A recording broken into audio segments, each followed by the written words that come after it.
It's time to unleash the greatest moments of Game of Thrones. The best thing I've ever seen on television. As chosen by you. A crown for a king. From a treasure trove of epic scenes. I got goosebumps, actually. Across 7 explosive seasons. My TV is coming alive! Of feuding families.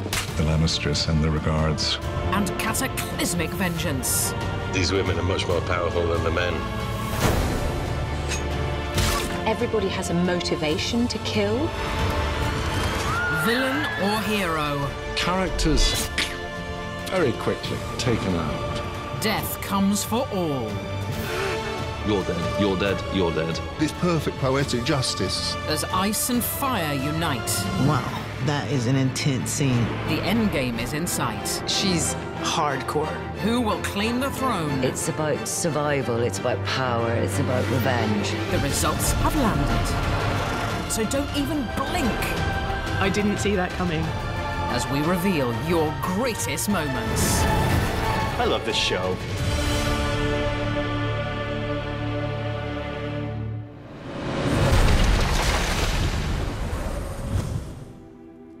I was watching, thinking like there's like the fire's burning, candlelight. I was thinking this is good. At number 25, it's Melisandre's big bedtime reveal. That was one of the best twists. I did not expect that. I didn't expect it at all. The Red Priestess has been hot property in Westeros. For the night is dark and full of terrors. I truly believe that she believes in the Lord of Light. She's 100%, she's got this blind faith, and that's why we like her. That's why I like her. She's enticed the powerful to reach out and touch faith. She's always used her sexuality to manipulate men. Stannis was so bewitched, he sanctioned a terrible sacrifice. Stuff that she's doing is grimbo, like nasty. Now in this moment, we see the beauty is facade, but the magic is ancient and very real.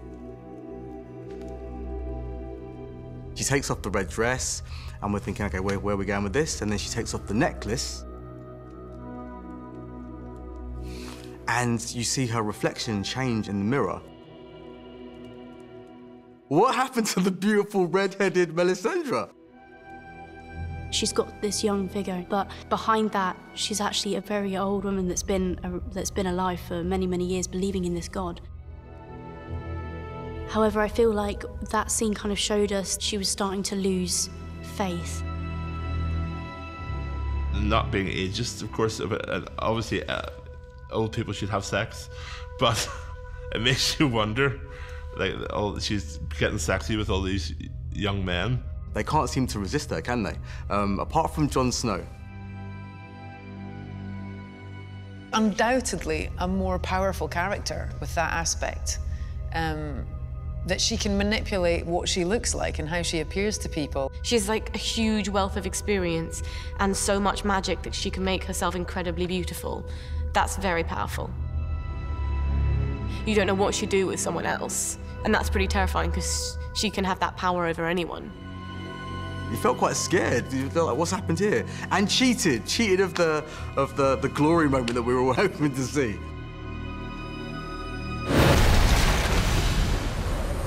Bran is the firelighter who started the raging fire. Next up at 24 is Bran Stark's downfall. Climbed that tower against his mother's wishes. He was this happy-go-lucky kid who just liked sort of living around the castle and being outdoors. Everything went pear-shaped after that. It's beautifully paced in that you know he's going to find something at the top of this tower and eventually comes across a scene that a young man should not see. Being a 10-year-old boy, I don't know if I quite grasped perhaps the intensity of the scene back then. You can see that Jaime's having sex with somebody, but then you kind of think that it must just be some wench that he's picked up from Winterfell, and then eventually her face is shown, and it's his sister.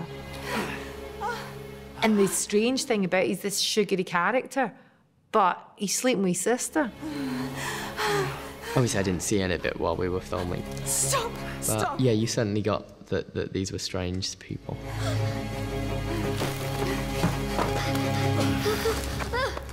Are you completely mad? He saw us. That's all right. It's all right. It's all right. He saw us. I heard you the first time. You know, Game of Thrones, incest, violence, whatever, it's sort of not normal, but it's sort of, you know, the language of the programme now. But at the time, certainly it was hugely shocking. We go steaming right ahead into all those taboos, and we completely shatter them and dance on them. Quite the little climb, aren't you? How old are you, boy? 10. 10. Jamie is trying to please his sister. She's in a complete panic, the fact that Bran has seen him, because she knows what it means. But he knows what it means, too, and he knows that if the incest is discovered, not only will he and his sister be put to death, but their 3 children may very well, too. It's a measure of the lengths the Lannisters are prepared to go to achieve their goals, which, you know, they'll do whatever it takes. I think it's a fantastic moment because it sets up the tone of Game of Thrones so well. In a conventional drama, Jamie might cuff Bran round the ear and say, "Go away, don't tell anyone about this." But no, what he does is far more shocking. And he does it almost with a punchline. The things I do for love. There's no remorse. You know, there's just this relish. A sinner comes before you. Cersei, of House Lannister. It was Schadenfreude, wasn't it? Cersei and the Walk of Shame. And what an awful haircut. At 23, it's Cersei's great come-down as she fights to hold on to her son. She lost Tommen to Marjorie. Take her. Hell-bent on destroying Marjorie, Cersei empowers High Sparrow and his religious fanatics to help. I am the queen. Tommen! Tommen! In order to get Tommen back, she wanted to pretty much destroy Marjorie. But she is sealing her own fate too. It's like Downton Abbey on acid. Bad choice. Very bad choice, bad deal. Terrible move. It was a really, really bad gamble. What will we find when we strip away your finery? And because she's dealing with people of faith, then they can't be bought. And now comes a greater foe than Marjorie, as they bring out the big nuns to make Cersei confess to affairs out of wedlock. The Walk of Atonement took 4 days in total in Dubrovnik Old Town. To demonstrate her repentance, she will cast aside all pride. Who would have thought we would have felt sorry for Cersei until the Walk of Shame, which was heart-wrenching. It was very, very tough for her. Very few women could have done what she did, complete that walk.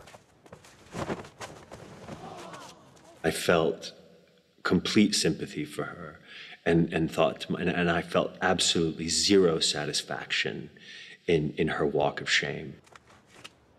It's such a sexualized form of humiliation, and one that, you know, would really bother Cersei the most of all.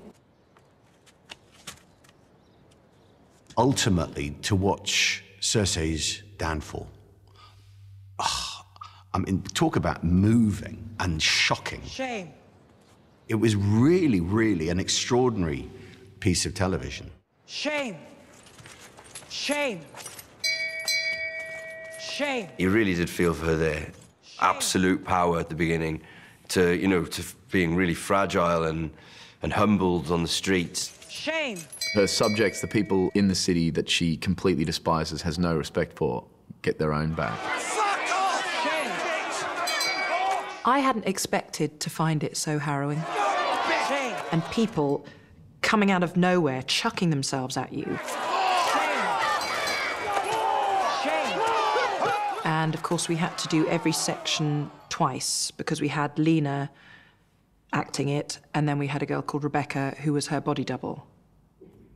Bless her. It has to go on and on and on. This is not a short punishment. They just had pots and pots of horrific bodily fluids. And you just thought, my God, that really looks real. Are you sure that hasn't been contributed to in some way? I think one of the reasons it makes it such a standout scene is because it is utterly relentless. Not the typical violence, you know, a different kind of emotional violence against a character that we've gotten used to loathing, and then suddenly we want to save her from that. And you see her trying to maintain this regal presence, but she can't. She's bruised, she's cut, she's covered in spit and fruit and shit. It's a proper destroying of a character. When we reach the Red Keep and I'm stopped and she carries on, you can feel, I just thought she was brilliant the way she played it. They were so tight in on her. And the way you just see her finally breaking down as she reaches that door. It's good to have you back. And then, boom, the twist at the end. In comes Mega Mountain Zombie Man. I felt complete satisfaction when she was swept up into the arms of my own killer. Cersei Lannister has been for a long time my favourite character on Game of Thrones. I don't judge it by whether the character's a goodie or a baddie. I judge it by, I can't wait to see that character on screen again. What's in there? Fuck off. Charming. And we'll have more great moments from the Seven Kingdoms after the break. That's when you realise nobody is safe. Welcome back to Game of Thrones' greatest moments, as voted for by you, the fans.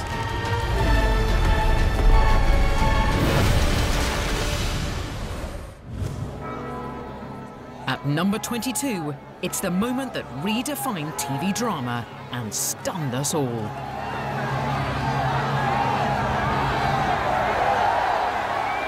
It was at that moment you realised what Game of Thrones was really about and what risks the show was willing to take to kind of entertain and torment their audience. Wrongly accused of treason and aware that Sansa has struck a deal to save his life, Ned, for once, puts honour aside and throws himself on the mercy of the king. My mother wishes me to let Lord R.H.A. join the Night's Watch. Stripped of all titles and powers, he would serve the realm in permanent exile. And my lady Sansa has begged mercy for her father. He does do what has been suggested to him, and that is that he does confess to treason. Although sticks in his craw, obviously, but he does do it. Because he's been given reason to believe that if he does that, okay, he may end up in the wall, but he will not be killed. But then he didn't reckon with Joffrey. Sir Ilyn, bring me his head. The title of it should be Don't Get Too Fond of Anybody. Nobody knew, not even Cersei, knew what Joffrey was going to do there. And that's the power of drama, basically. Now that Joffrey's in power, you see that there's a whole shift in this Game of Thrones. This is the person now in control, and he doesn't have mercy, and even his mum can't control him. When he actually says, give me his head, that's when his mother goes potty. And that's when he really revels in the discomfort that he has caused every other single person in that square. And no one is more distraught than Ned's youngest daughter, Arya, who bears witness to the horrific scene from agonisingly close by. She's very brave. She does want to look. You know, her sister Sansa's crying, but she is just staring at her dad, willing it not to be. Her desire to save her father with direct action, you know, is really part of her character. And, of course, defines her, at least in that moment, from her sister, who had also tried to save her father, but by negotiation. The children are trying to stop this happening, and it's not going to stop. It just brings a much more human aspect to a very barbaric scenario. Once you've got Ilyn Payne walking up the steps towards you, that's it. You think, well, there's going to be something. There'll be someone will shout something. Arya's going to get there. There'll be something, definitely.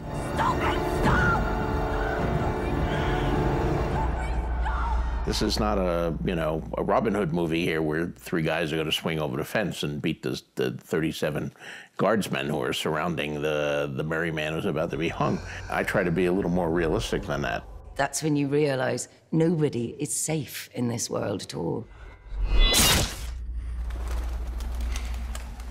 It's very brave. You know, they're not afraid of killing off some of the best characters. The birds take to the air, and you know, just the way it was filmed, it was tremendously powerful. That was the only scene that really has brought a tear to my eye. That was the worst TV experience of my life up to that point, and Game of Thrones has given me at least 3 or 4 more of those. What's in there? Fuck off. The whole setup in the Dragon Pit was so very, very well executed. It was absolutely wonderful. What I really liked about it was right before the summit, when all the characters reunited. At 21, Cersei's foes come en masse to meet her. All these amazing disparate characters, and this is the first time they're all being brought together. How's it going? I've not seen you for ages. I'm glad you're still alive. I never thought I'd see you again, my lord. Supporting the enemy, no less. It's nice to see people who had tried to kill people, and people who had other people tried to kill people, and people who, oh, I know about you. You tried to kill... we'll talk about it later. My favorite moments were the Hound and Brienne meeting. Thought you were dead. Not yet. 2 warriors kind of acknowledging each other. She's alive. Arya. And having a lovely little shared moment about their murder baby. The only one that needs protecting is the one that gets in her way. She's doing fine. Still murdering? Yeah, proud of her. Every moment is full of tension. You don't know what's going to happen. You're waiting for the ambush by Cersei. You have all these reunions from different sides, good ones, bad ones. It was just so well set up. Brienne tough and Jaime Lannister. That was another nice moment. I love it when Brienne tough and Jaime share a look. I am firmly on Team Jaime.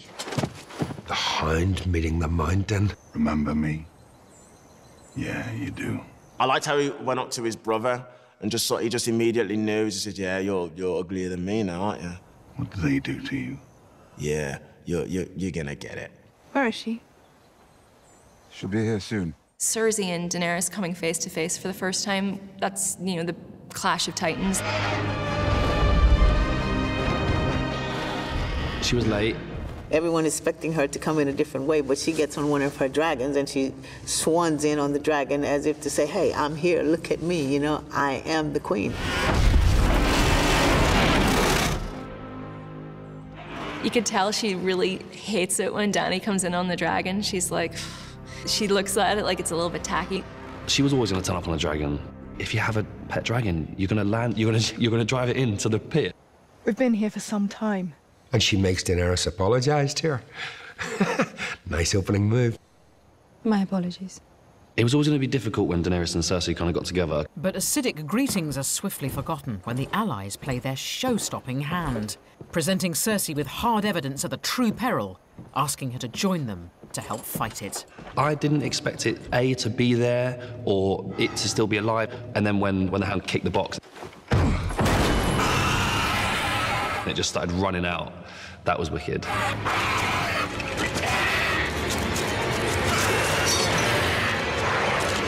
It is the visceral payoff that we've all been waiting for. I mean, she remains fairly cool considering the zombie looked like it was about to eat her. The Hound, who is this huge arsehole who's not scared of anyone, didn't want to go anywhere near it. The Hound sort of goes White Walker, throws the White Walker out, chops the White Walker in half. And then Jon Snow comes out and gives like a White Walker TED talk. He's like, we can destroy them with flames. It just gave like this nice little demonstration of how to take out these whites. And we can destroy them with dragon glass. Well, while this one is like Terminator, like half its body on the floor, Case proved. Now it's over to Cersei. Even when she stares face to face with an undead creature, can that be enough to get her to move off of her own personal agenda? There is only one war that matters. The Great War. And it is here. At number 20, it's the moment fans had been waiting for since the birth of those little fire breathers. Daenerys finally takes to the skies on Drogon Airways. On the back of a dragon has always been the symbol of the Targaryens coming to claim their power. Ever since those eggs hatched, we just knew that one day she was going to get on the back of a dragon and fly off and cause havoc. Throughout Game of Thrones, there is one love story that has gripped us all. One girl and her dragons. They both start as innocents, really. And then they inevitably get bigger and scarier and bolder and braver, and you wouldn't want to cross either of them. Dragon. She, of course, who thinks that Drogon is beyond her control now, suddenly they're reunited, which is an incredibly powerful moment. And Drogon doesn't let her down when she's facing almost certain death during a civil rebellion in Meereen. And you think, she's done for. But there's a little bit of you going, but she does have a dragon somewhere.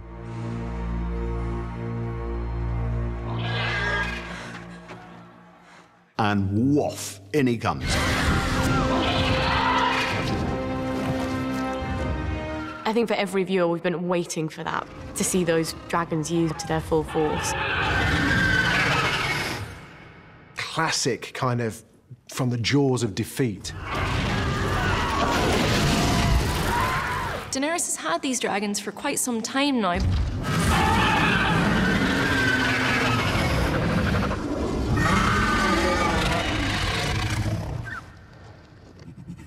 But that moment that she gets onto Drogon and rides him for the first time, that is her, more than anything we've seen her do so far, that is her claiming her birthright.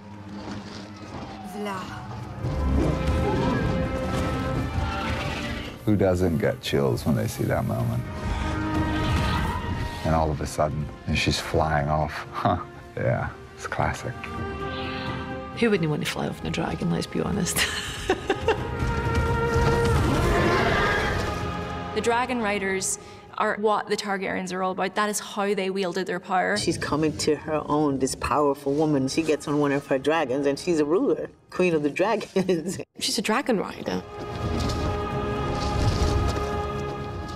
She became true to her name. She was a fully fledged Targaryen at that point. It was brilliant to watch, and it was just exciting to think, is she going to get to go to King's Landing with, with these dragons and just, like, wreak havoc? This was the showdown to end all showdowns. In Westeros, you can't get family therapy, can you? The purest form of conflict resolution is to kill your dad. At number 19, it's the nerve-jangling showdown between Tyrion and his father, who not only sentenced him to death for a crime he didn't commit, he also slept with the woman he loved. Tyrion, put down the crossbow. I think it's very significant that he's on the toilet. It sums up that he's trapped and he's vulnerable. No guards in the loo. Not where you're sitting having a crap. There's no guards around. But it's very humiliating for him as well. It's a private moment. This is how you want to speak to me? Hmm? Shaming your father has always given you pleasure, hasn't it? All my life, you've wanted me dead. Yes. But you refused to die. I respect that. He lives with a conundrum all the time. Does Tywin? I'd never let them execute you. Is that what you fear? Because it's very apparent that of his 3 children, Tyrion is the most compassionate, the most humane, and the most intelligent. You're a Lannister. You're my son.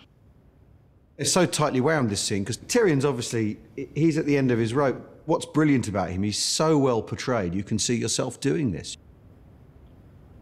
I loved her. Who? Shay. Tyrion. Put down that crossbow. I murdered her. With my own hands. Doesn't matter. Doesn't matter. She was a whore. And Tywin was like, who? The whore? And, you know, still insulting him, you know, doesn't respect him and his love. We'll go back to my chambers and speak with some dignity. I can't go back there. She's in there. Are you afraid of a dead whore? Tywin really has had it coming to him. The audience is expecting some kind of payback. You shot me. And the fact that that payback is at the hands of Tyrion with a crossbow, it's kind of right and proper. I think Tyrion's sitting on years and years and years and years of anger and frustration and resentment. And then, after he's been shot by the first arrow, Tywin's true colours come out. You're no son of mine. I am your son. I have always been your son. When he releases that arrow, he releases everything into him. It's really so silent, so powerful. While sitting on the lavatory, what a way to go. It's a great death scene, I have to say. Coming up, the quest for power reaches boiling point. Viserys has to be the most deluded, arrogant character in the history of TV. Welcome back to our countdown of the 25 greatest moments of Game of Thrones, as decreed by your good selves.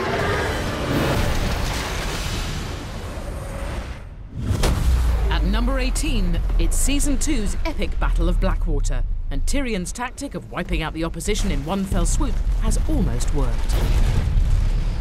But with King's Landing still under siege, it's time for him to step up and rally the beleaguered troops. In that kind of world, as a man, you have to be tall and strong and powerful, and he is powerful, but in a different way. You know, he's fighting with his mind more than with his sword. Prepare to land. Look, guys, the dwarf has played his little trick. I think in Game of Thrones, what it shows is that anything can happen to anyone. You have handsome princes who are the best swordsmen, get their hands cut off. You have children who are thrown from the top of towers. And here you have Tyrion, who is always seen as a half man and mocked, finally have this heroic moment. They say I am half a man. But what does that make the lot of you?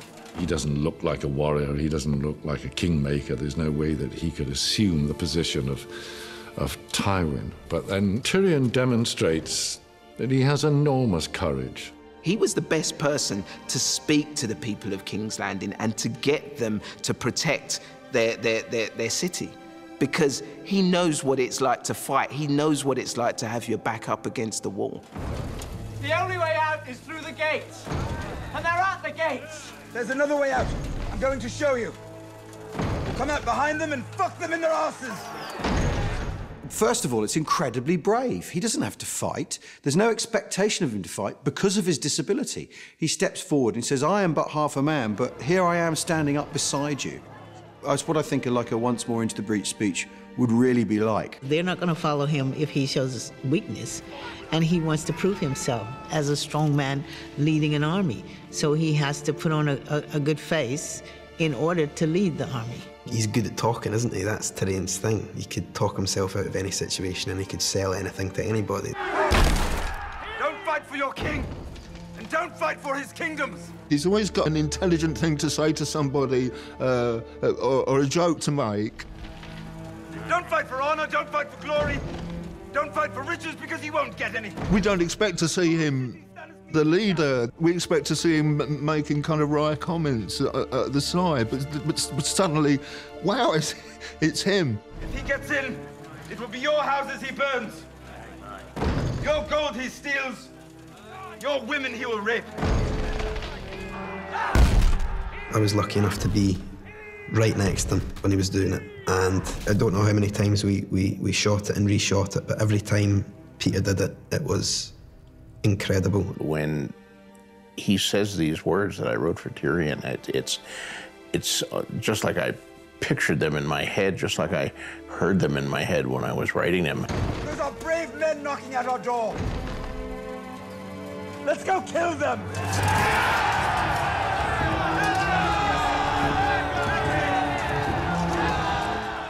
When I saw that, I was like, wow, I want to fight with him as well. He was really good. Daenerys! At number 17, it's a golden oldie from season 1, as Viserys gets his reward for trading his sister for an army in order to reclaim the Iron Throne. Go on, feel the fabric. He's basically pimped out his sister. And he's quite proud of that. Daenerys was this innocent girl who was protected, but not sold, actually, by her brother. She's the only bargaining chip he has. He doesn't have any wealth anymore. He doesn't have any armies, but he has her, who he can trade to this horse lord. Khal Drogo's army. I would let his whole tribe fuck you. All 40,000 men and their horses too, if that's what it took. He was horrible to her, probably her entire life. And she would never be, she never would have turned into who she did unless he was dealt with. Much to her brother's dismay, Daenerys and Drogo end up getting on rather well, and she becomes pregnant with his son. Jealous, desperate and drunk, Viserys finally decides to call in his dead.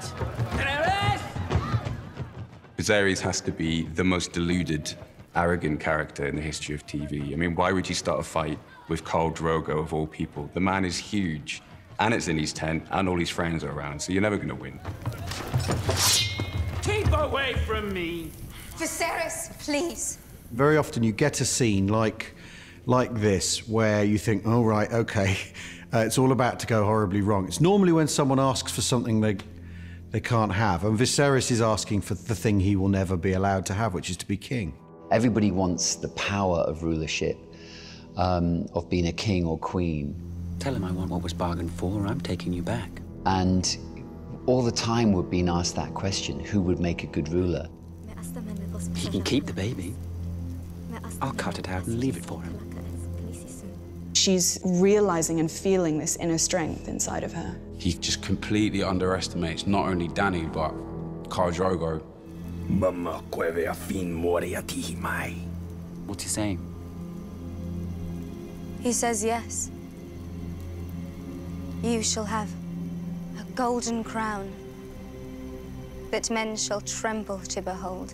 She's really beginning to find, this is my role, this is who I'm married to, and this is where I'm going, and Viserys is not part of this journey. I think this is when you realize that she's prepared to sacrifice anything for the greater good. There was nothing more satisfying than seeing Khal Drogo play along with him and just say, tell him he can have it. Just to see Viserys' face. But that was all I wanted. What was promised? The stillness in him and the knowing is petrifying. He has all of the strength and he knows exactly what he's going to do. You don't exactly see it coming, but you know something pretty bad's going to happen. It's actually probably the most gruesome death in the Hall of Game of Thrones, which is really saying something. Look away, Khaleesi. No. Daenerys shows absolutely no remorse. She absolutely despises him, and there is no love lost between them. She watched him die, and I'm not going to say she enjoyed it, but he deserved it. A crown for a king.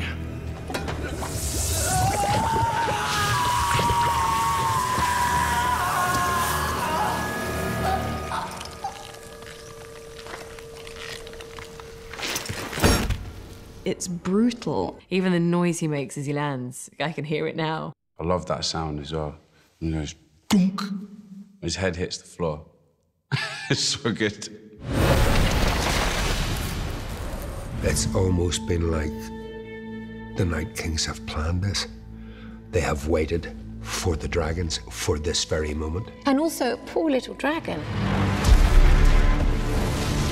At number 16, it's a moment we thought could never happen. Daenerys and her precious dragons have ventured beyond the wall to rescue Jon Snow. You know, she wants to go and help him and fight. He and his band of men are surrounded by the Night King and his army of the dead.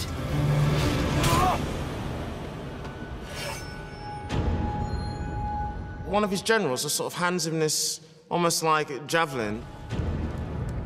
He was like, yeah, cheers, mate, for that spear. The Night's King is so calm. This is why he's so scary.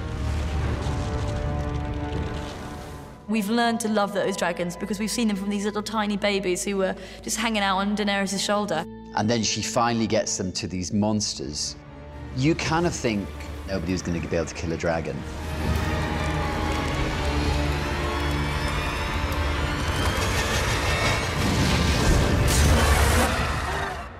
Don't kill the dragon.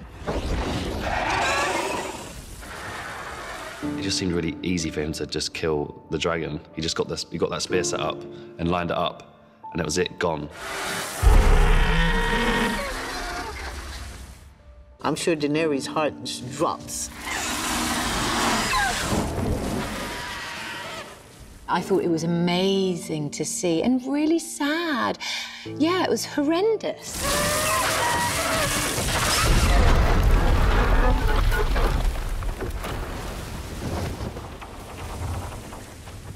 We've seen the dragon since they were, like, you know, really young.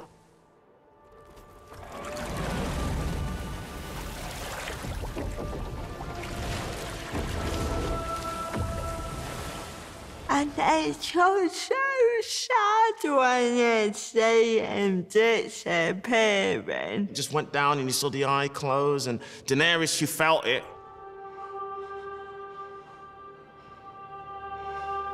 It was heartbreaking. You really feel for the dragon. And you think, right, well, we won't see him again. Oh, you do. I didn't even think about him then turning the dragon. It was only when the dragon was being pulled out of the ice, I was like, well, of course now, because now we can turn it. The Night King killing this dragon.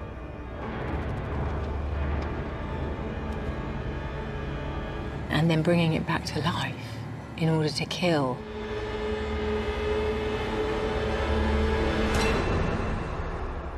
There was another moment where I kind of looked at the Night's King and was just like, yeah, this guy's a real problem. This dragon has gone over to the dead side. When Viserion reveals the blue eye, you kind of figure something's gonna happen.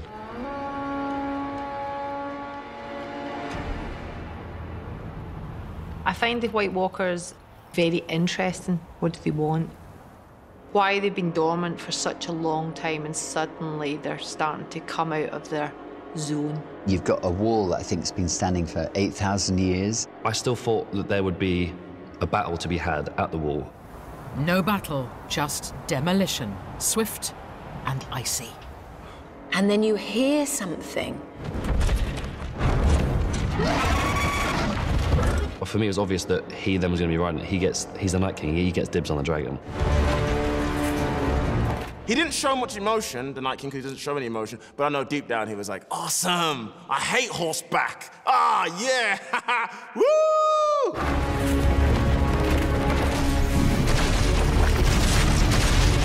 That took that wall down fast. Wow. The dragons would appear to be the ultimate weapon. Oh, that's just changed the whole ball game here. When that happened, you thought, oh yes, this takes us on a whole different journey now. Wow! And breathe. And come back for more trial and retribution after the break. I almost cried. You're watching Game of Thrones' greatest moments, as voted for by you, the fans.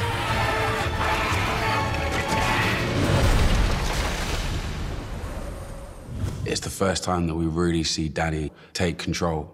You start to see, like, you know, proper badass Dany. At 15, it's the mind-blowing moment Daenerys completes her transformation from innocent girl to warrior queen. All by stepping into Khal Drogo's funeral pyre, along with 3 dragon eggs.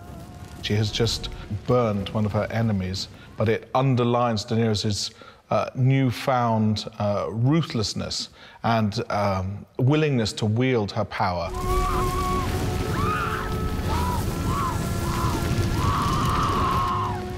At the point in which she walks into the fire, she has no family left. So she's lost her brother, her husband, she's lost her child, and she's made a decision, and she's like, it's almost her walking into her, like, destiny, I guess.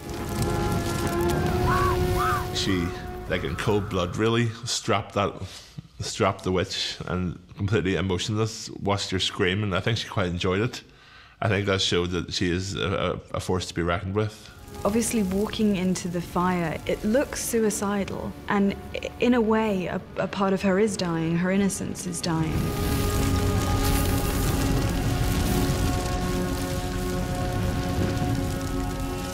I think there's a possibility she's walking into her death. I think if you've watched the show closely, there are moments, even from early on, when she's in a really hot bathwater where she doesn't feel anything.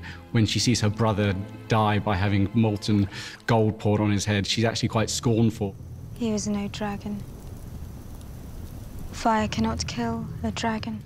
Even though you suspect she might live, you don't suspect that dragons are suddenly going to come out of it. I thought for a split second she was going to turn into a dragon. But, of course she was going to make it.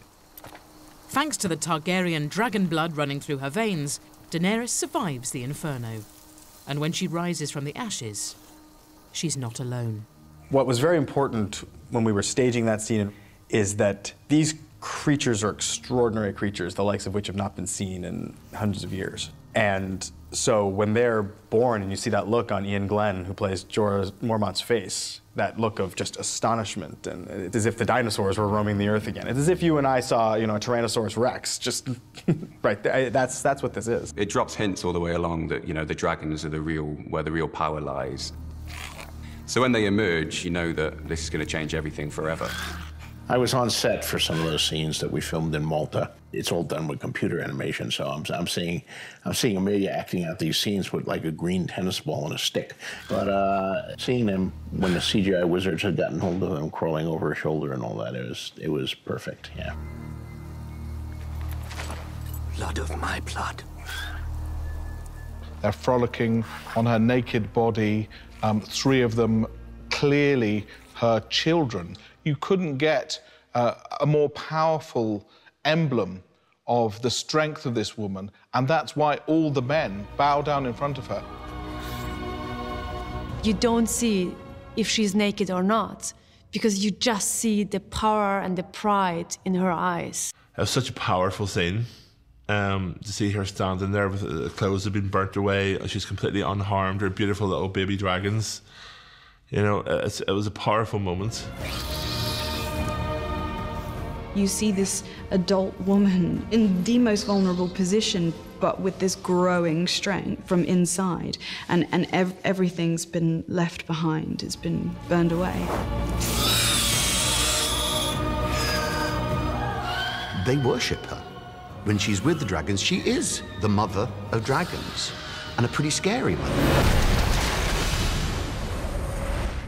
It was just as powerful watching it in the flesh as it was seeing it back on screen. It's such a difficult scene to watch because I love Tyrion. I mean, he's one of the good guys. He is the good guy. It was so emotional. We, all of us, should feel guilty what we have done and what we are doing to him. It's the trial of the century.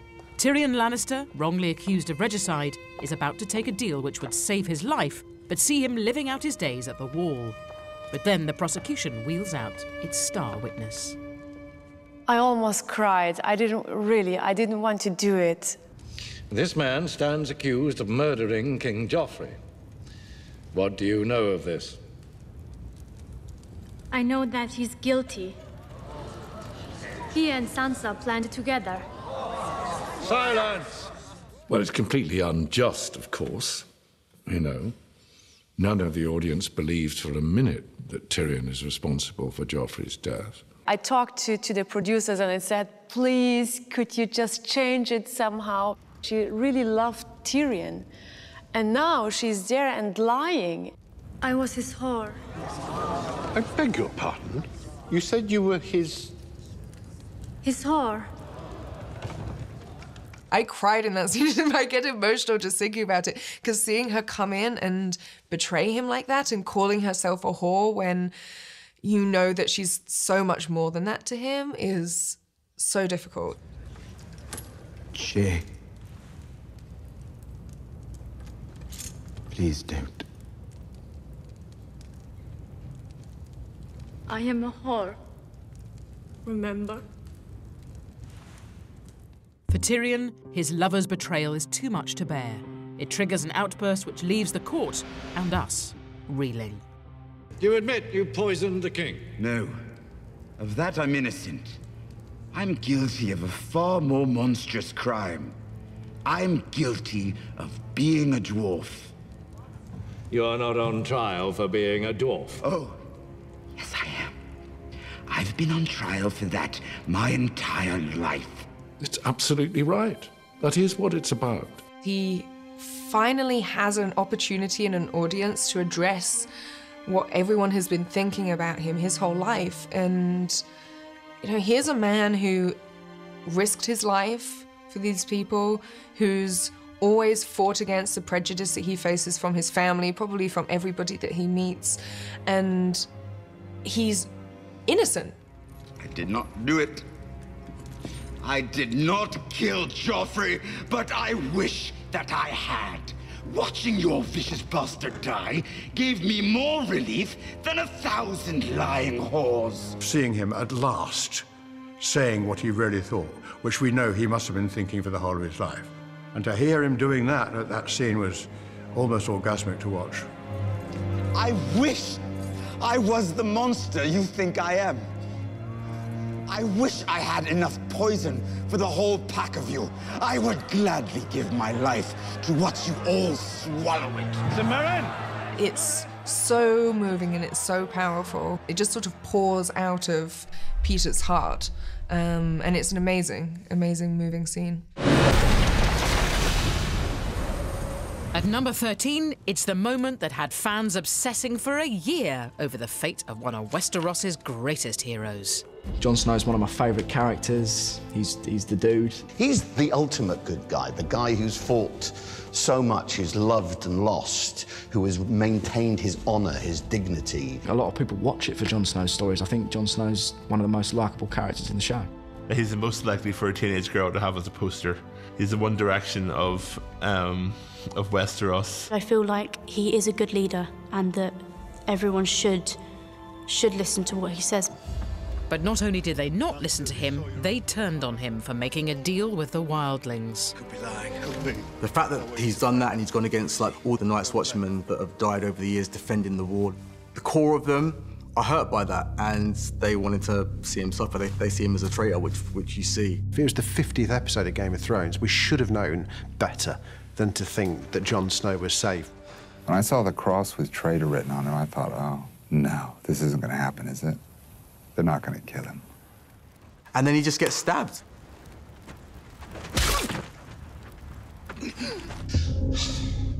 Well, see, who saw that coming? I was shocked. Well, they stabbed him 6 times in the heart. Horrible, horrible people. For the watch. Even though they were calling him a traitor, actually, they were being traitors by what they did to him.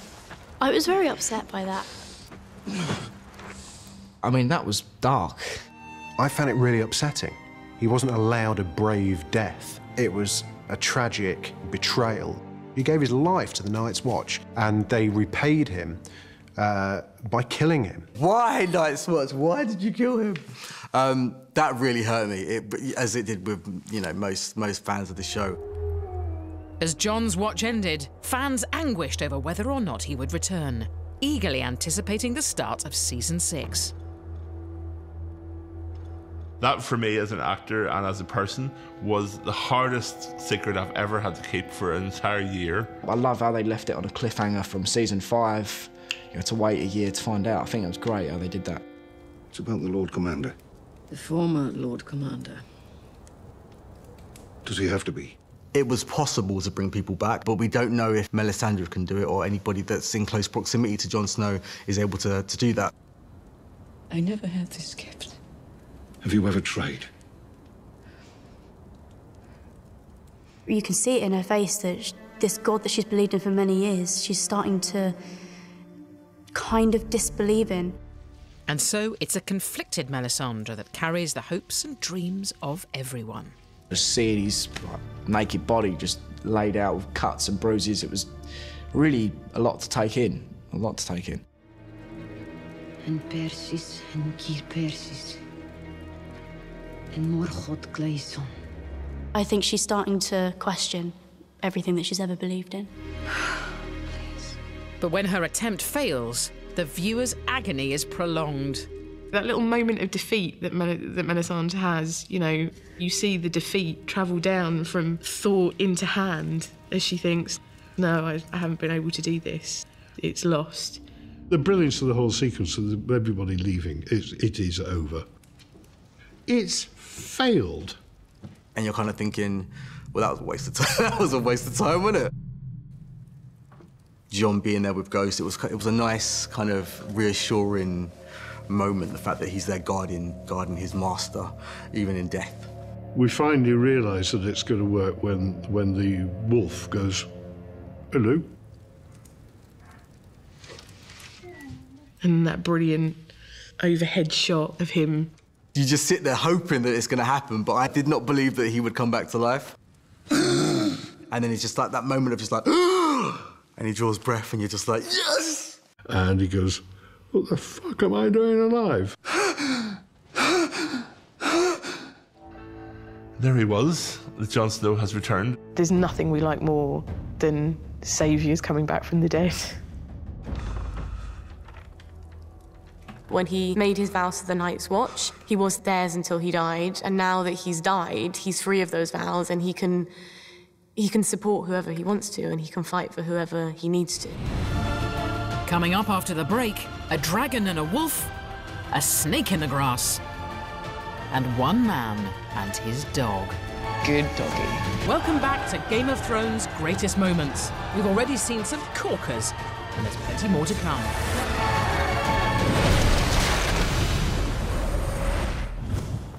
At number 12, it's decision time for Sansa, as the Stark family reunion threatens to turn sour. Have my sister brought to the Great Hall. The Starks are finally back together, but you feel like they're about to get torn apart by Littlefinger. He's been whispering in ears and very clearly plotting something. Where did you get this? Littlefinger gave it to me. Littlefinger is so evil.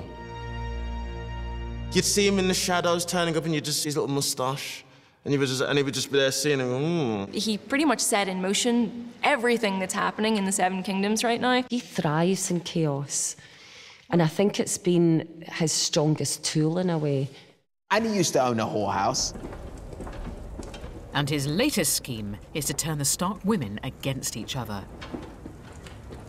I thought it had worked when Sansa called Arya into the courtroom. They sowed enough doubt about Littlefinger splitting the sisters.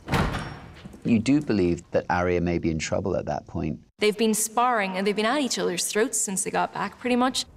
Are you sure you want to do this?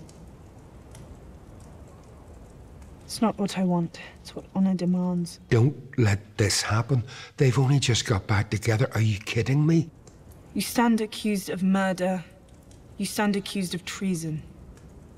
How do you answer these charges? Lord Baelish. What? Yes!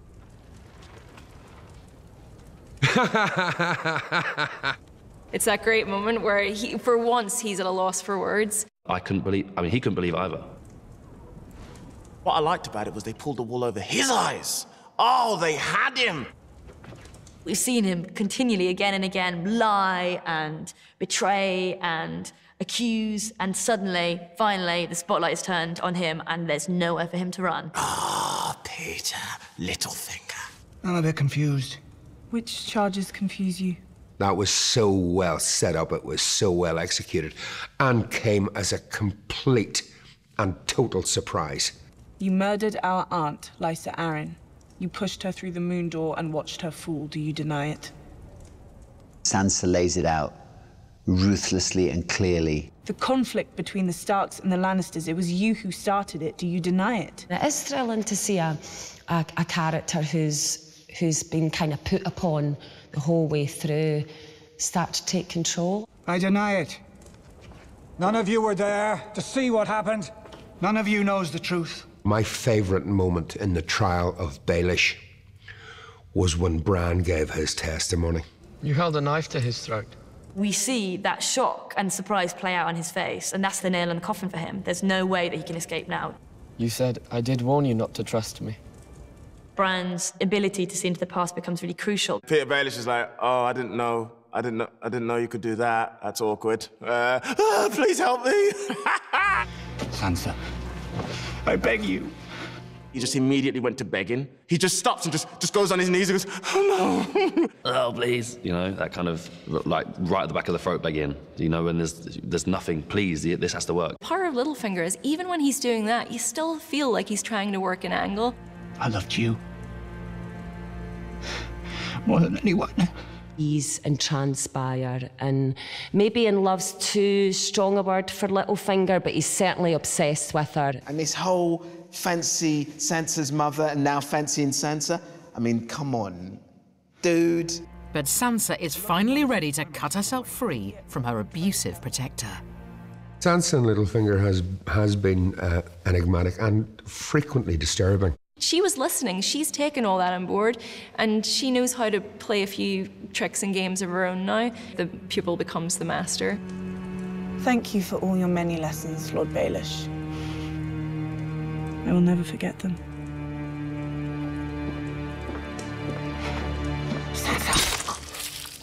That must have felt so good. Well, Arya's got pretty ruthless, hasn't she, now? It's a shocking death. She just slashes his throat and he's still trying to talk, and all that blood is coming out on the floor. It's horrific. She watched her dad being executed, and now she's an executioner. The scary circle completed there. Oh, gosh. He's finally not going to be whispering in any ears anymore. At number 11, we celebrate the unlikely and whirlwind courtship of two great leaders.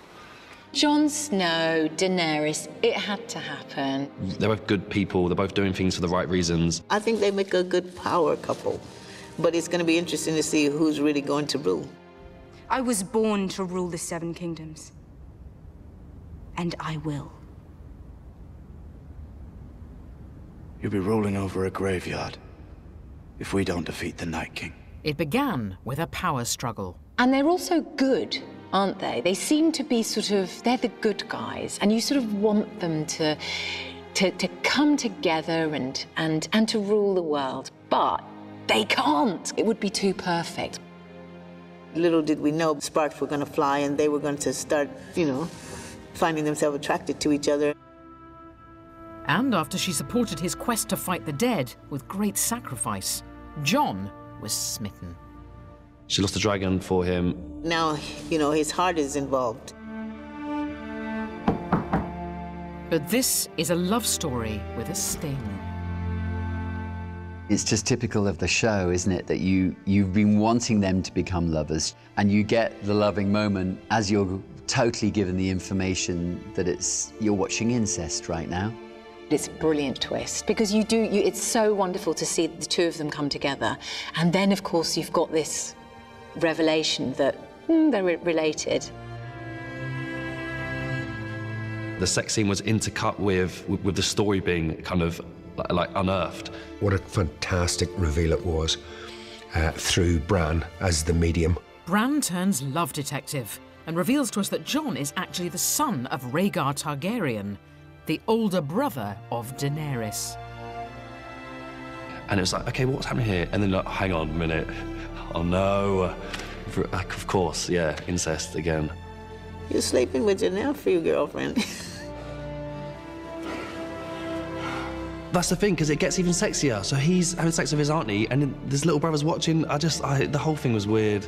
How will Daenerys react when she finds out? She's got a nephew. She's got a fucking nephew. You know what I mean? But the interesting thing is, of course, we the viewers have discovered this via Bran, but Jon himself doesn't know it yet. And the fact that Jon Snow is actually legitimately in line for the throne now. He's never been a bastard. He's the heir to the Iron Throne. They might need a lawyer present for that sit-down. That's going to be a bit awkward for her. It's like, yeah, by the way, it's me. It does have certain implications, possible implications on can he control Daenerys' dragons. Actually, you should be humbling yourself to him because he's the king. Oh, and by the way, he's your nephew.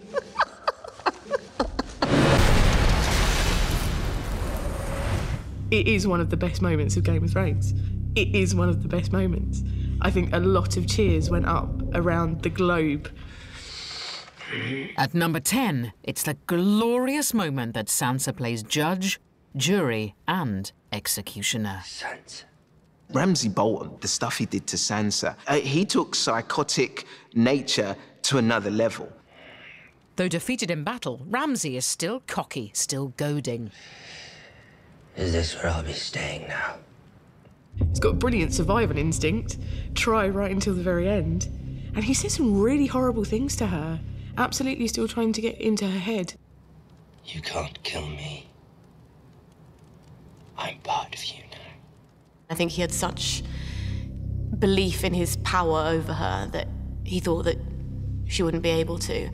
But Sansa's done with being damsel in distress. She has the most incredible character arc. She starts as an innocent girl.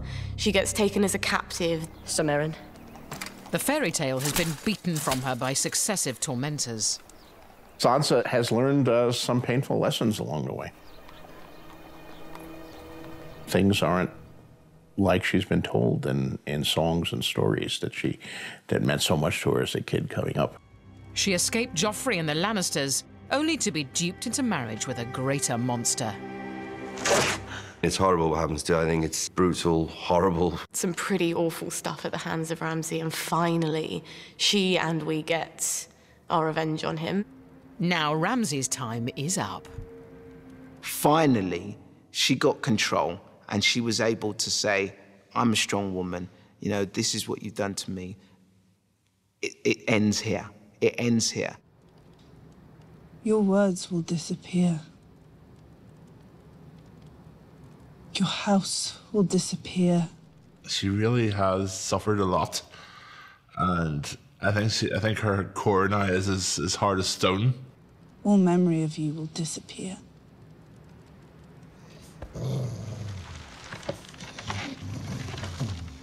There was only one way to kill him, and Sansa found the right way to do it. I'm thinking that is sweet. That is sweet. It shows a lot about how Ramsay's mind works. My hounds will never harm me. I just think he has this weird arrogance that he feels invincible. He doesn't think he can die. They're not going to eat me. They're not going to eat me. They're my dogs, yeah. They're loyal beasts. They were.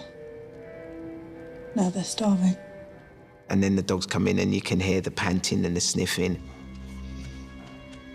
I mean, that was just beautiful. And I've still got that image in my mind. Very fitting, I thought. Very, very fitting.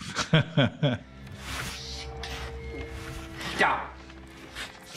Down! He could have turned into a whining coward, of course, but it was better that he wasn't, actually. It gave him a little bit of nobility, didn't it? Stop! Down! It's a pretty sweet moment when the dog takes a chunk. Ned Stark told her, you're not allowed to turn your head, and she's ruthless. She's her mother's daughter and she's her father's daughter. She's a Stark through and through, and her strength is finally coming to the fore. It's her being a Stark, but it's also her saying power is muddy. His best friends consumed him. People all over the world just like, good doggy. Not long enough. Not long enough. Personally, I would have liked to see the dogs, I don't know, get down to the bone, maybe. Or from above, in a wide shot. She's a character that will surprise people because she's not what she seems. She's hardcore. She's gonna do some damage because She's had a nightmare. Boom! Yes, Sansa, it's your time. Let's take a break to refill our goblets and toast our enemy's demise. But do hurry back for some out-and-out carnage. All the characters, you're dead, you're dead, you're dead. We're counting down your 25 greatest moments. Damn. From 7 tumultuous seasons. A glimpse of these creatures is where it all began in season 1. We see them before the titles in the very first episode. And people talk about them as if they're just mythical creatures.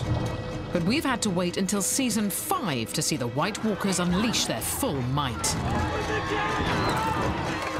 At number 9, it's a big moment for the Night King.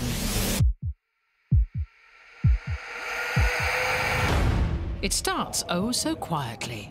Jon Snow has ventured north beyond the wall to Hardhome to urge wildlings to join him. Jon Snow's trying to get all the wildlings out of there. And then we come.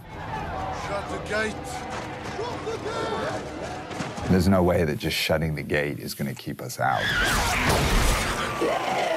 Went from 0 to 100 miles an hour in the space of a second or two. The battle scenes were just so vicious and real. It was quite savage. So during the attack, the Night's King is up high on a ridge watching it with some of his commanders. Not fighting, of course. He wouldn't need to, not with his best soldiers down there. And it's now that our hero finally comes face to icy face with the enemy he fears above all others. It's the battle that we've all been waiting for. And there's this amazing fight between the pair of them. It's just his stillness, it's just how rigid he was as he jumped down. I thought, oh my God, he's terrifying. They're bursting through doors and walls, and they end up outside. And I think it's very rare we see a scene on anything, movie or TV, where we really don't know what's going to happen next moment. Every moment is completely unexpected. And it's that moment of realisation that the viewers have at exactly the same time as Jon Snow has.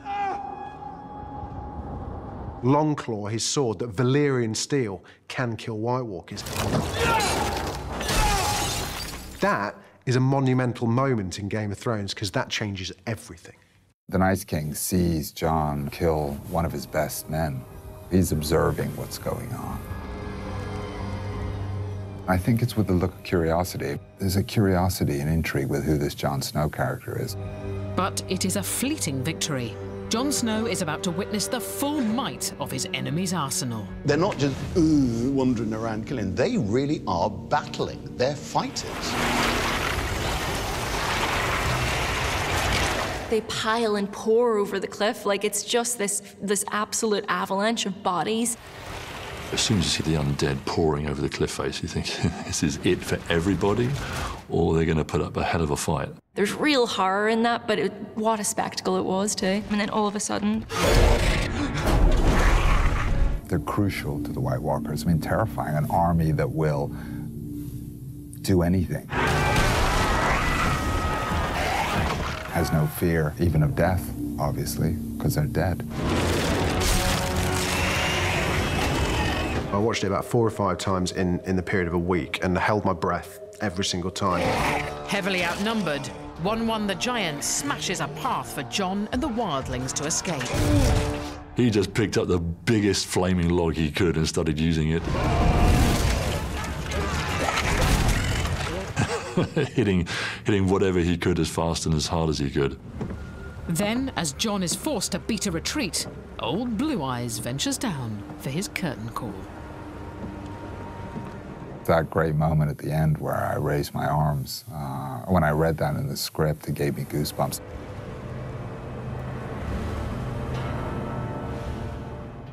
It's a great moment. It's one of the greatest moments I think I've ever been involved with.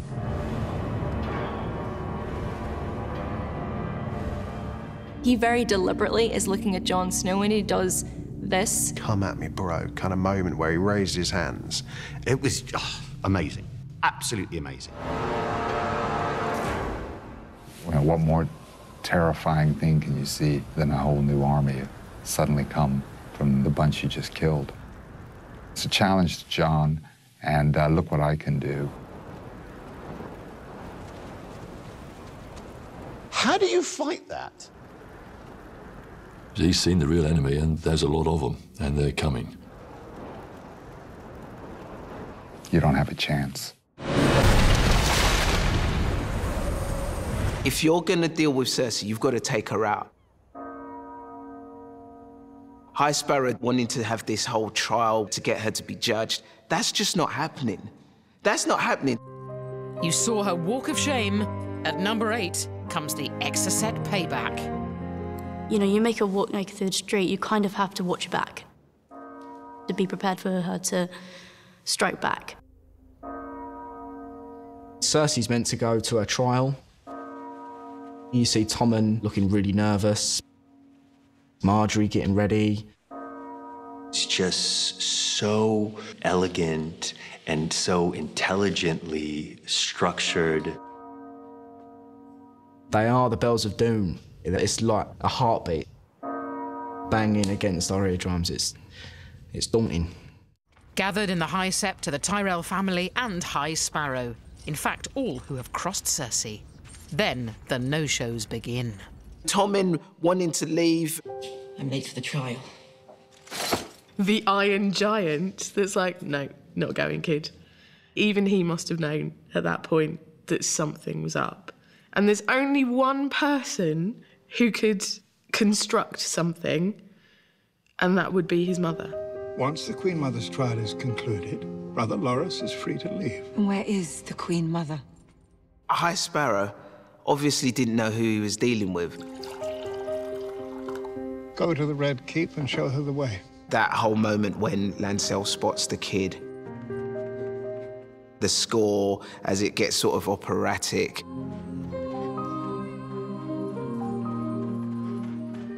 And the creepy kids. Killing Pycelle, I was just riveted, and I was riveted by every aspect of it. Beautiful. That whole moment was beautiful. That quiet menace that she had. Love her. Love her. Hate her. Love her. But also, everyone in the Sept, as they gradually started to realise there's something wrong. Marjorie knows what's up in an instant. Cersei is very clever. She was always going to have a way out. The trial can wait. We all need to leave. And that was when my stomach was like, oh man. She always was going to have some sort of dastardly plan. Because we're told it's wildfire, we accept it is. Of course, the flame is green. It's another brilliant invention. There's fire, but there's wildfire, and wildfire explosions is just worse. I got goosebumps, actually. The moment they wouldn't let her leave, that's when everything got settled and she was like, oh, here we go. Oh, man. This is gonna go down.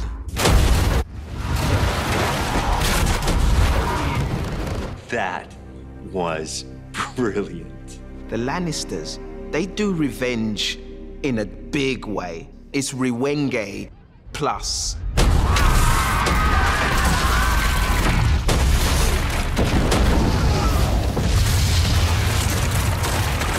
Bravo, bravo.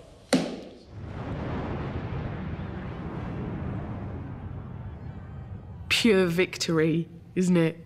Pure victory. And I think maybe after that she thinks she's unstoppable. But her victory has a terrible price. She thinks Tommen's still safe up in his bedroom. She's wiped out pretty much all of her enemies in King's Landing. She loves it, and she's just drinking wine, a big smirk on her face. She's a bad mother. She's a bad mum.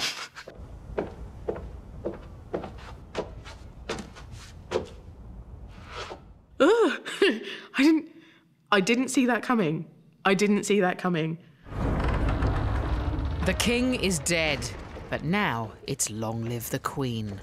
She accepts very swiftly her fate once she loses her final child. Absolutely gutted about Joffrey, like inconsolable, then really, really upset about her daughter. And Tommen was a bit like, oh, well, now I'm queen. It doesn't matter the nature of the behavior, the fact that a woman has managed to achieve that position and get that much power against all the odds. If Tywin had been around, he would probably have been reluctantly proud. You best buy a new hat, because after the break, it's wedding season in Westeros. A royal wedding is not an amusement. Welcome back to our celebration of death and destruction across the 7 kingdoms as we count down your 25 greatest moments. One of the ongoing themes, I think, in Game of Thrones is, you know, you're happy to see somebody's comeuppance, but at the same time, nobody would wish that on their worst enemy. I think everybody who watches Game of Thrones was hoping this day would come. There must have been great cheering across the realm the day that Joffrey died. At number 7, it's the wedding, which is everybody's happiest day. Except for the bridegroom. He won't make it to the last course. Very good, very good. Off you go. I love the people that you hate. He was so good at what he did, he just made you despise him so hard. I've never hated anyone as much as I've hated Joffrey. A gold dragon to whoever knocks my fool's hat off. I hate you so much. I want you to live and do more stuff so I can hate you for longer. Probably one of, if not the greatest television villain of all time. He's a bully. He's a miserable kid with absolute power. Everyone, silence! Just when you think that it can't get any more ridiculous and he can't be any more rude and awful, he then brings on his dwarf show. I give you King Joffrey, Renly Stannis. It's awful because you're watching him being a total arse and nasty, and you know all that, you know, the theatre play that he puts on beforehand. Marjorie's just playing that game of Joffrey. She's playing up to it and going, yeah, I love it when you kill loads of things or when you do your weird stuff. Uncle, you can be my cupbearer, seeing as you're too cowardly to fight. Your Grace does me a great honor. It's not meant as an honor. The way he treats Tyrion is totally despicable. He sees it as an opportunity to wield his power because he can. You know, be my cupbearer, pick that up. The way he treats Tyrion and everybody at that table, he's just hideous. I said, kneel! The kind of evil that Joffrey and the kind of pain that he'd inflicted on everyone, on Sansa, on Tyrion, on all people in his family, the whole lot, he needed to be punished. After 3 and a bit seasons of Joffrey's evil antics, his chickens, or in this case pigeons, have finally come home to roost. My hero. He was pushing it far too far, but then, of course, then you realise why. It's because they're setting it up for this wonderful moment where he begins to choke. It's nothing.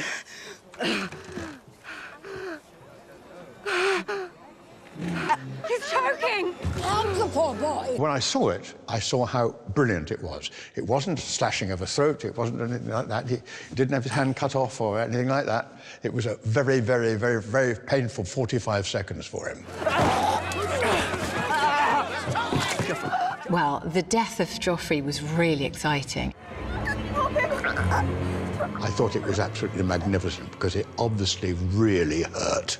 Jack Leeson did an incredible job with that scene. The look in his eyes, it gave the scene a poignance. I was like, why wasn't he punished longer? Why was it so short?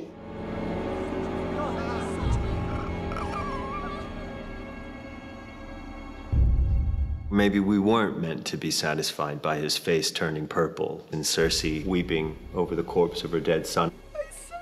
It wasn't enough. It wasn't enough. It wasn't enough. Personally, I would have liked his death to have been slightly more drawn out. I mean, it must have been painful and he did bleed from the eyes, but, you know, you could have given me another full minute of Joffrey, you know, choking on his own blood. I would have been happy with that. At number 6, it's the moment where Daenerys throws a surprise barbecue for the Lannisters. It just reminded you of why you really want dragons. After sacking Highgarden and stealing all its gold, the Lannister loot train is homeward bound, ready to pay their debts. It starts off so sort of slow and, you know, peaceful with Jaime and Bronn chatting. Listen. Bronn first hears the noise of the Dothraki. And the horses come over the hill with the Dothraki, and you think, oh, wow. You see Jaime going, oh, shit. Get back to King's Landing. I'm not abandoning my army. You're the commander, not a damn infantryman. It's the moment where you go, I told you so. Only a fool would take on the Dothraki in an open field. The screaming hordes of Dothraki. Spears!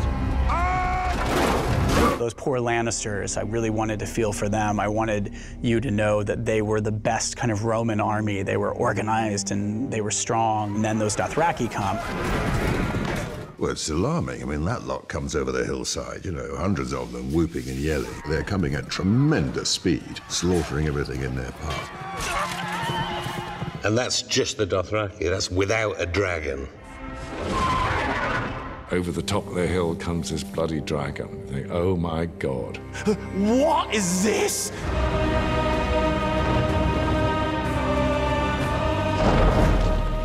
Wow. That is an intense scene.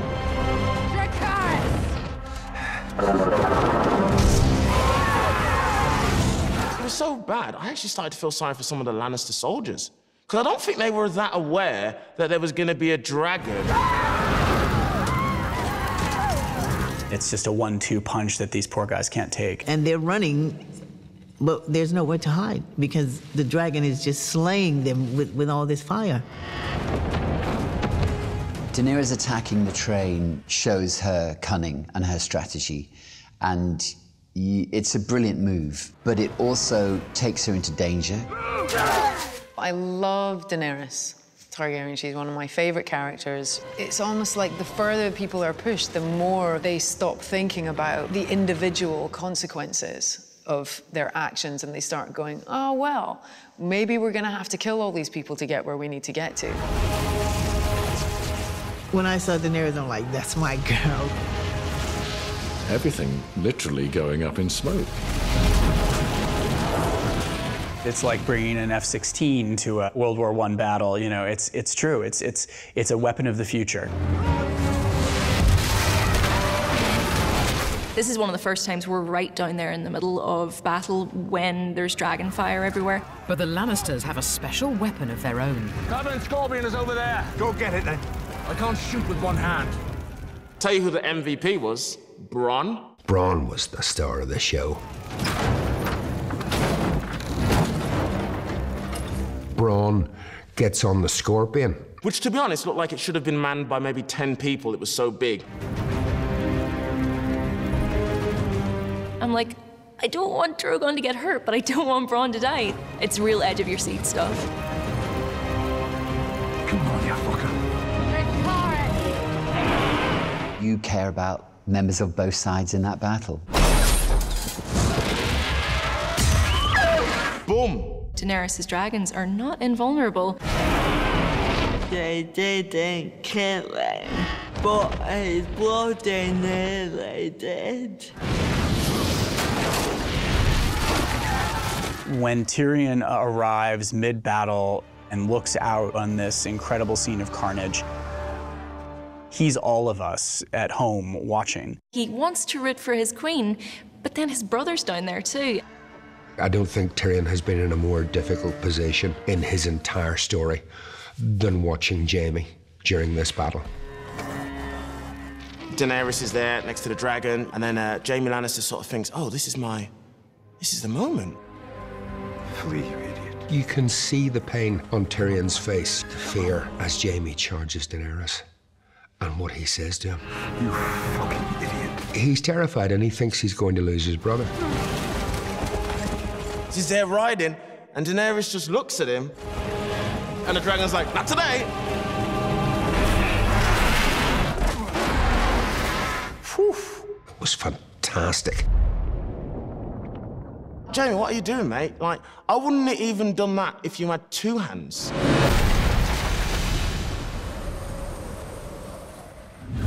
At number 5, it's a cold-blooded ambush of the great and the good. I remember getting on the tube.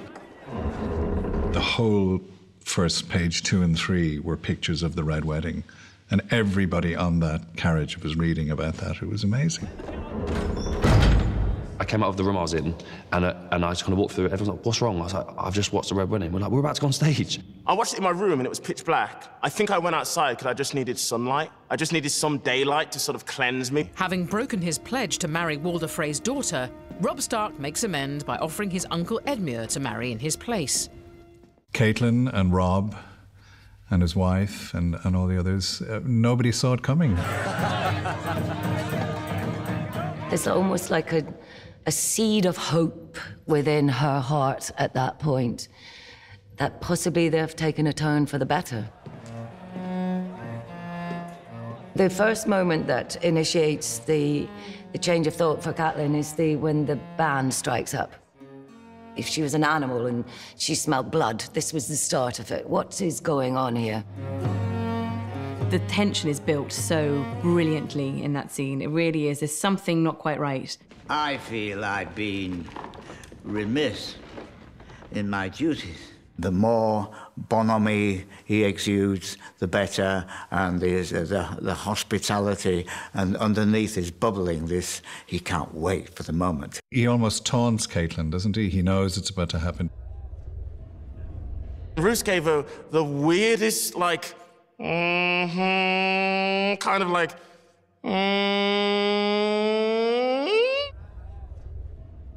And he's reveling in that, actually. So that's his cruel, sadistic side. He knows all along as he's chatting to Caitlin before that what's going to happen. Just casually glances down at his sleeve as if saying, I dare you, go on. And she peels it back. My king has married, and I owe my new queen a wedding gift. Why would you wear chainmail to your wedding? And what is the purpose of chainmail? It's to prevent you getting killed. And it all kicks off. I knew what to expect, and yet I watched it like... I was screaming at the television. Absolutely screaming at it. Just that first move.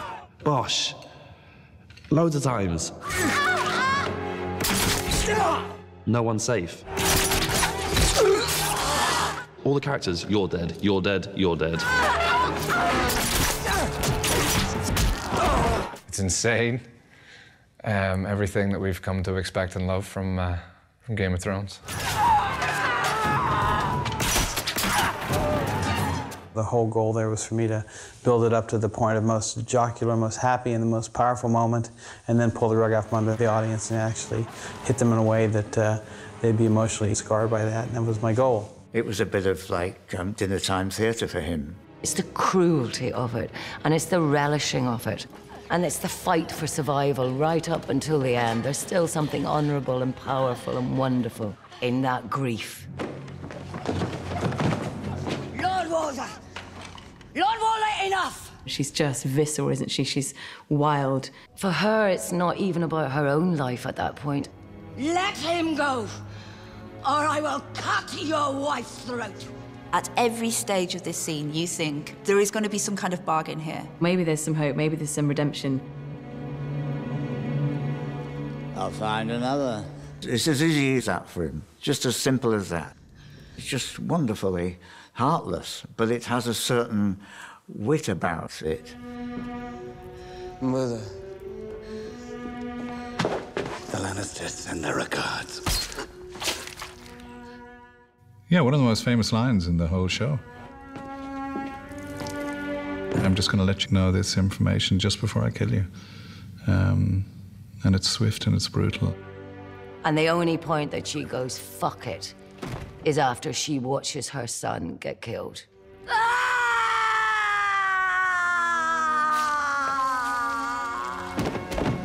The horrible caterwaul that comes out of her, it just sticks with you. I mean, it's very real. Her resignation when she's standing there, it's just a beautiful stillness, a peace, a sort of surrender.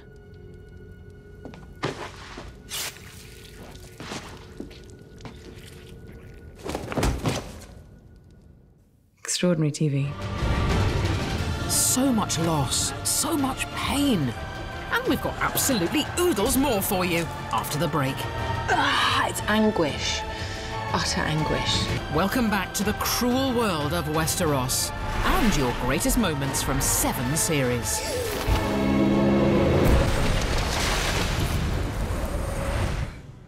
At number 4, it's Arya's face-off with Walder Frey.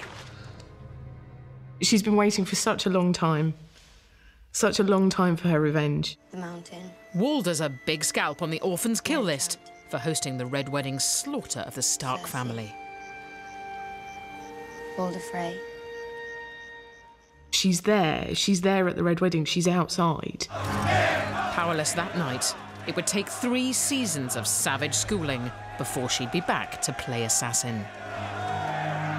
Arya was arriving when her family were being murdered at the Red Wedding. Arya was on the back of the Hound's horse when she saw her brother's body, topped by a wolf's head. She had to basically take this anger and keep it. And she had a lot of time to think about how she was going to do this. The Faceless Man gave her the power of disguise to ambush victims. Arya is one of my favourite characters. She's gone on this mad journey, becoming a badass assassin. She doesn't seem like a kid from a kind of royal family anymore. She's definitely been on a different path. And now Arya's cooked up something extra special for Walder. Revenge is a dish best taken cold, and she did it coldly and calmly and coolly, and it wasn't like, I've been wedged to do this. And I thought she did it brilliantly. Where are my damn moron sons? Black Walder and Lothar promised to be here by midday. They're here, my lord. You wonder if you're hearing it, and where are my sons? They're here, they're here. To get Walder Frey back in the same place, you know, where the Red Wedding took place, and to feed him his sons in a pie, that takes a lot of planning, that takes a lot of time, and that takes a lot of hatred. It's very Shakespearean, of course, as so many of these things are. They weren't easy to carve. Especially Black Walder. It really ties it up to feed him his children in the hall where her mother was killed. It was a fantastic twist and a bit of Mission Impossible in there as well. Yeah, and he couldn't believe it. He was just thrown, a doddery old man, and he didn't know what hit him. My name is Arya Stark. I want you to know that. The last thing you're ever going to see is a Stark smiling down at you as you die. Do it, Arya. Do it. I was delighted when Arya finally got to Walder.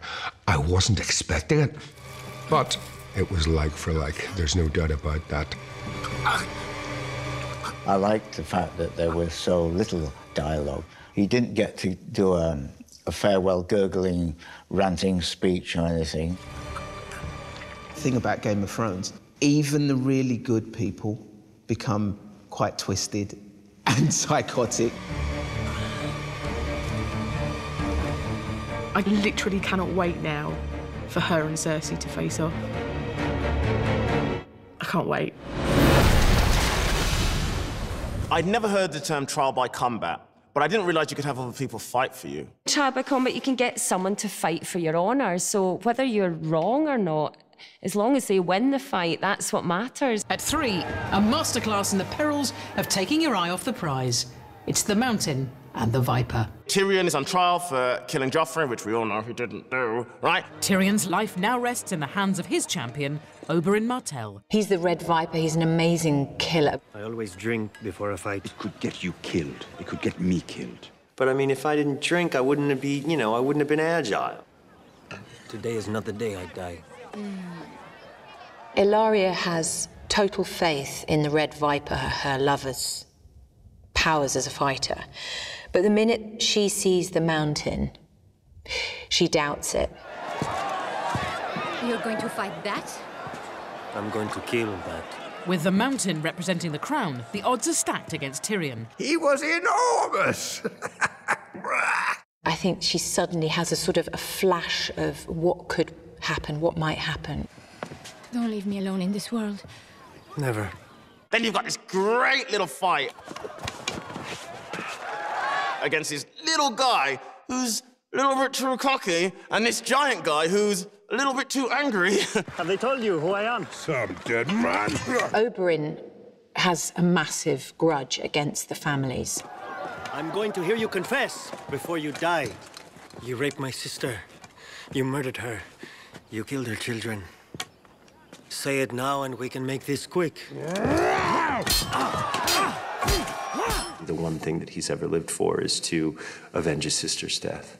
And he knows that now that the opportunity is presenting itself, there is no question that he will get what he wants. And he does, kinda. Well, he moved like a snake. The whole thing was very sexy and also very terrifying. You killed her children! And he wants to expose, these criminals publicly. Oh, no, you can't die yet. You haven't confessed. That's far more important to him than killing the Mountain. Say her name. Elia Martell. It was very much like David and Goliath. If David was overly cocky and didn't just get the job done. Who gave you the order? Say her name! I know you're angry about what he's done to your family, but please, can you stop with the spins and just kill him?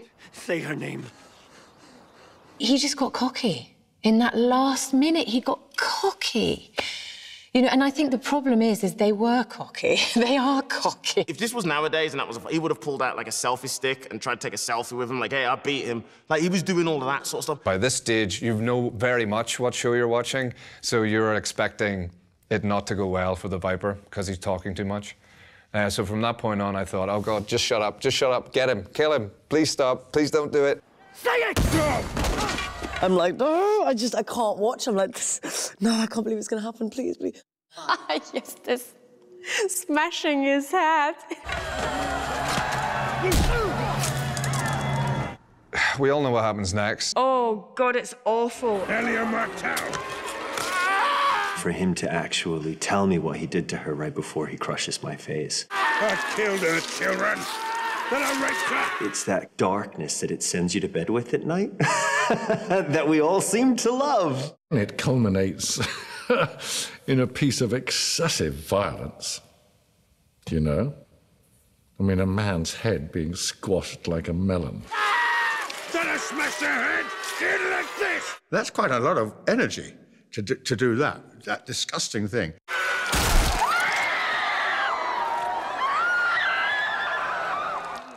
And then they messed it up. He messed it up. And that, it's anguish.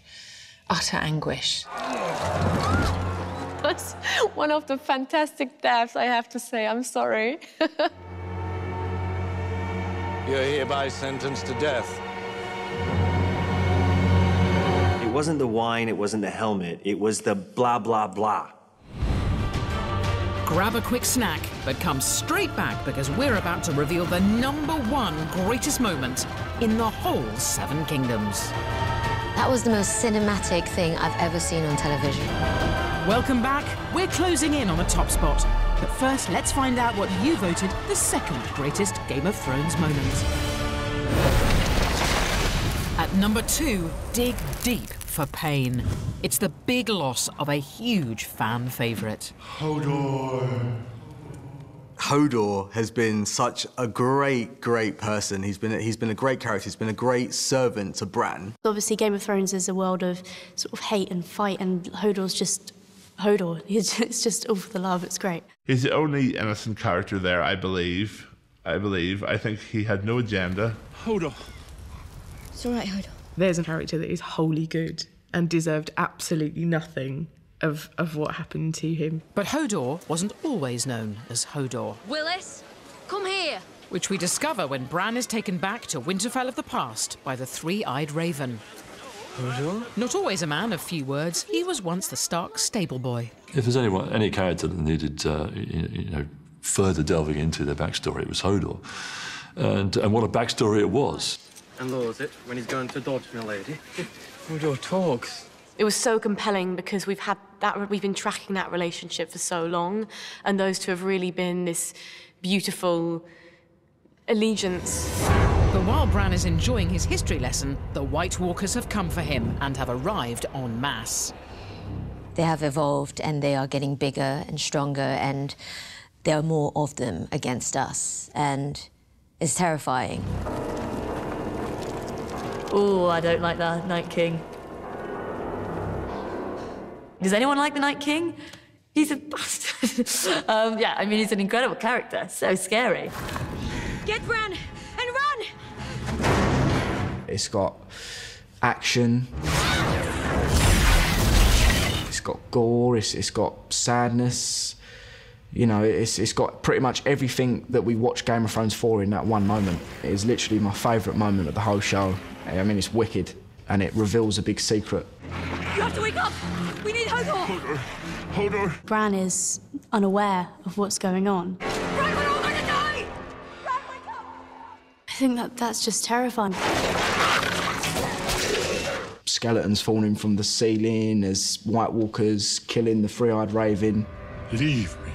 One by one, Bran's companions lay their lives on the line to protect him. I felt sad for them, especially Summer. Because Summer's been with us right from the start. She makes a huge sacrifice as well. It's just madness. Madness. Go! Leaf just was like, they're coming so fast that she needs something. She needs to do something to delay the process. She realizes that if it means that he could survive, I would do it. Everyone has basically just given in order to give way for Bran. But it is Hodor's final selfless act to ensure Bran's survival that leaves a gaping hole in the viewers' hearts. For a lot of people, especially the real loyal fans who've been following it from Series 1, that payoff was a huge one. I didn't realise what it was going to look like, and then when I saw it, it kind of hit me. I practically had to drag my jaw off the floor because it was such a huge moment, and that was, real honour to be the one who's kind of indirectly, gives Hodor his name. With Bran simultaneously straddling two timelines, he unwittingly gives Willis a glimpse of his own fate, altering him immeasurably by shattering his young mind. The way it's shot and the way it keeps cutting into Bran back with young Hodor. It's really traumatic. Even though I knew what was going to happen, I found it so sad. It was a completely pure act of protection. His life becomes a circle at that point, which is an unbreakable loop in time, which is tragic. Suddenly, it's like a jigsaw moment that everything makes sense. Brilliant symmetry, brilliant symmetry. Hold the door. The bit where they sort of disappear into the snow, he realises, I think at that moment, that's it. I mean, they've gone, I've done my job, but I'm still not going to let go. It just showed, just pure love. It was so heartbreaking, especially because Bran's really one of the one few good innocent characters. And then it turns out that inadvertently he's caused his best friend's breakdown and then his death. It doesn't get sadder than that. And now, drumroll please, it's the moment you voted #1, the ultimate Northern showdown, Bastard v Bastard. This is what Game of Thrones does. It sucks you in. It builds up because you knew this moment was going to come. It's the classic good versus evil. Jon Snow versus Ramsay Bolton. They've always been after their father's acceptance. They've always been looked down at as being a bastard. So I think they really understand each other, and they've both risen very high in the world when really the odds were against them being bastards. You invested in Jon Snow. He's died and he's come back to life. Ramsay Bolton is a crazy, evil, demented, wicked person. He's the biggest bastard of all time. I hate the character. You know, his presence really does overcome you, even just watching it through a screen. The thing is that Ramsay's a lot more cunning than Jon. And Jon's instantly outmaneuvered with Ramsay's opening gambit, setting the tone for the battle to come. Ramsay has his own way of doing things, doesn't he? Run to your brother. But then that's the Boltons. They're not physical fighters, but they're in your mind. They're absolutely in your mind. He was deliberately missing the first 4 or 5 arrows to give the young kid and Jon Snow some hope. Zigzag! Zigzag! Don't shooting arrows at you and you're running in a straight line. It cuts you off at the most passionate point. It was devastating, really devastating. It was just great to be able to be a part of something that was obviously so filled with passion and emotion. With yet another Stark lost, Jon realises he's played right into Ramsay's hands and is stranded in no man's land without his army. And then he's like, well, you know what? Fuck it. And I loved that moment of realization. I'm not normally a fan of action sequences, but this was hands down my favourite bit of TV that I think I've ever seen. It gave you a really amazing sense of what it's like to be Jon in that battle.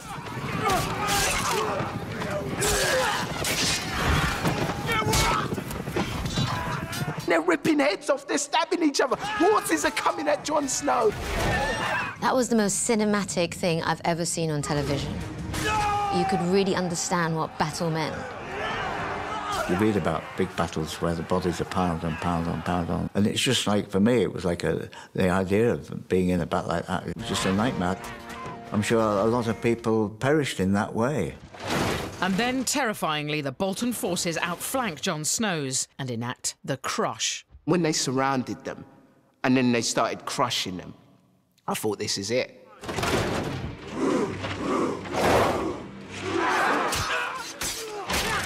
How is this going to end? This can't end in any other way. Epic TV. They were being driven into the mud. Jon Snow was being suffocated under the bodies of his own men. Jon Snow is almost buried alive. He's almost trampled, and it's so fantastically shot. I don't think I've ever seen a battle done like that. It was totally intimate. The suffocation of it, you couldn't not engage with it emotionally. The audience feels it with him. You just feel like utterly kind of claustrophobic. The mud, covered in mud, and it was all blurry. And I was like, well, it's over then. I don't know how he's supposed to get out of this, because I know that he should do, but I don't know how it's going to happen. But then when he does burst forth and take that huge gasp of breath, just as he did when he was resurrected, it's a nice little mirroring there. It's him almost being reborn for a second time. And then, when all hope is lost, the cavalry arrives to snatch victory from Ramsay's clutches. Sansa!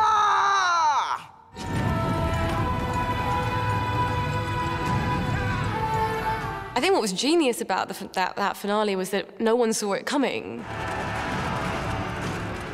Jon Snow wouldn't have won the Battle of the Bastards without Sansa leading the Knights of the Vale, along with Littlefinger, to Jon's rescue. Defeated on the battlefield, Ramsay retreats to Winterfell to cower behind the walls. But he hadn't reckoned on the might of Jon's battering ram. Hodor was famous for holding the door. One is famous for banging them down.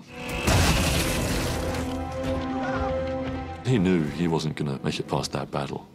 But if you're going to go out in a hail of arrows. After all the loss, there is one final satisfying moment as Jon gives Ramsay a stark reminder of who rules the North. Ramsay was eventually going to get his comeuppance. He'd lost all credibility by then and still trying desperately to cling on to some semblance of strength in front of Jon Snow. Jon Snow just flattens him, smashes his face in. It was just a moment of pure, kind of unbridled joy, and that's not the kind of thing that Game of Thrones delivers very often. I thought that was it for him. I thought he was going to kill him right there and then. He's still got that wry smile on his face, which is so frustrating. He was a bastard to the end. Well, there you have it. The 25 greatest moments. The good, the bad and the ugly, just the way you voted for them. Queens squared off, whispers were silenced, and a dragon was lost. And now, like all of Westeros, we wait for the glorious coming of Season 8.